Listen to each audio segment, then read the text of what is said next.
This is the week that was for Tuesday, January 14th, 2014, brought to you by SwimOutlet.com, the web's most popular swim shop. I'm Jeff Cummings, and I'm ready to take you through another exciting week of swimming-related headlines. So sit back and let's get the show started with the number 5 headline of the week. At number 5 is North Baltimore elite team's training trip to St. Petersburg, Florida, a trip that included Michael Phelps as he continues to ponder an official comeback.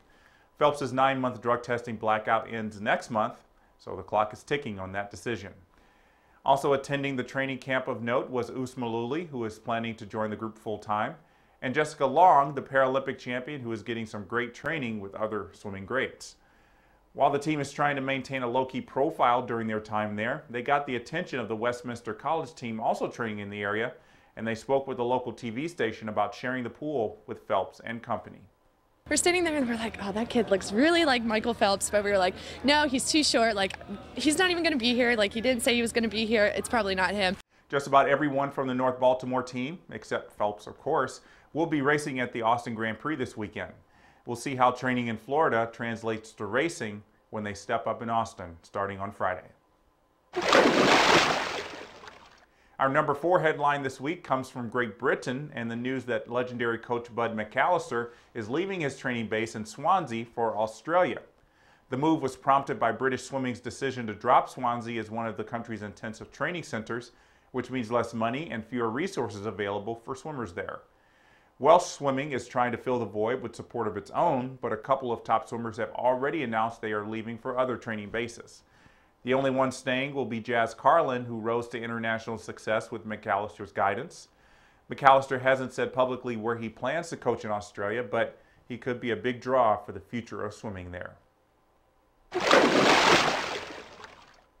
Another black eye for Brazilian swimming took place last week as a 13-year-old swimmer tested positive for an illegal drug, and that's our number 3 headline this week.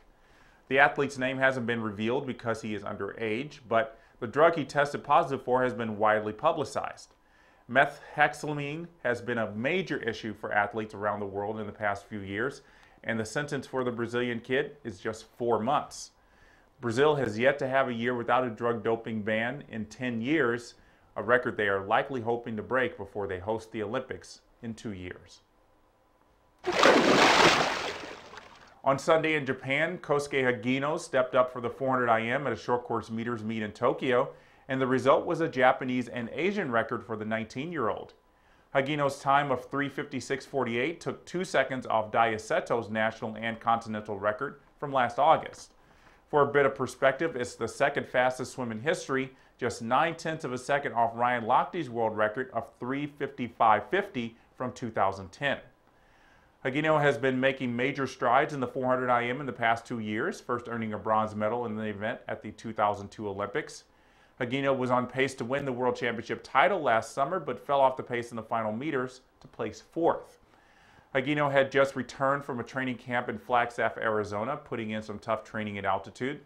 It's likely the return to sea level had some influence on his record swim, giving him a mini taper of sorts.